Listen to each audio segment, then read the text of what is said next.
Hello. Si mother naglilinis na. Linis na ako ng aking tindahan.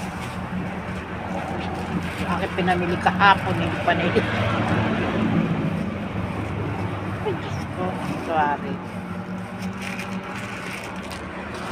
Ay, ikaw ng tendere ko, tang mamalingkik, kusinera, lahat. Lahat na. Lahat ng ano, mother. Talaga naman. Minsan na parang ayaw ko na magtinda eh. Nakapagod eh. Kaya lang naisip ko naman wala namang gagawin ko. Wala naman akong gagawin sa bahay. Isang ko sa sawa na pa. Biro mo. Buntis pa ako doon sa panganay ko. Nagtitinda na ako. Tindera na ako. Hanggang ngayon. Nagbakasyon lang ako ng 4 years and a half. Nakating ako sa abroad. Pagbalik ko ng Pilipinas, tendera na naman. Tendera na naman si mother.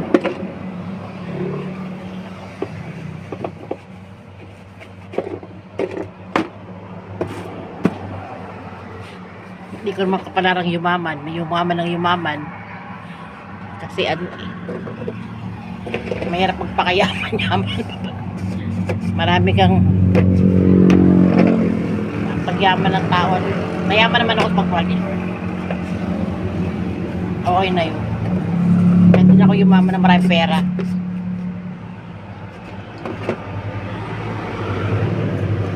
Ay, nako. Hindi naman natin magagano sa kabilang buhay ang kayamanan. Okay na yung may bahay akong ganito. Meron konting tindahan. May konting pera.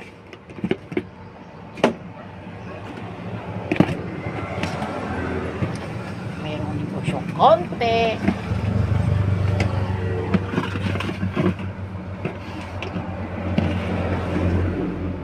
Minsan naawa ko sa sarili. May mga nangungutang na hindi nagbabayad. Ang dami na po. Grabe.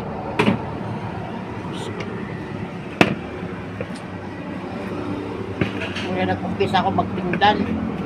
Siguro di lang 20 mil ang mga pautang ko na nagbayad. Tagal-tagal ng panahon. Grabe. Yung iba yata nagkatitigbak na. Diyos. Ano ba yan? Nagagawag pang tumawa. Ayoko na kusuminin. Mga hindi nagbabayad, okay na yun. Pero sana makakonsensya sila, no? Magbayad naman na sana sila. Ay, nako. Bagay, sabi nga nila. So, buti pa rin yung buhay pa sila. Kinabang na sila ng limos ko. Pagod ko. Si Lord na lang bahala sa akin.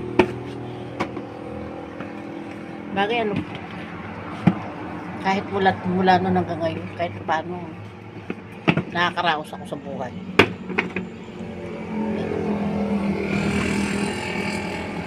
Wala akong masyadong konsumisyon sa pera. Pangalawa, sabi ng anak ko, Ma, pag ako nag-asawa, hanapin ko yung babae kagaya mo. Magaling sa pera. Kaya lang, kanya sobra kami minsan. Masahan ka pa sa Ilocano. Masama pa na ako sa Ilocano. Sa labas ng batay.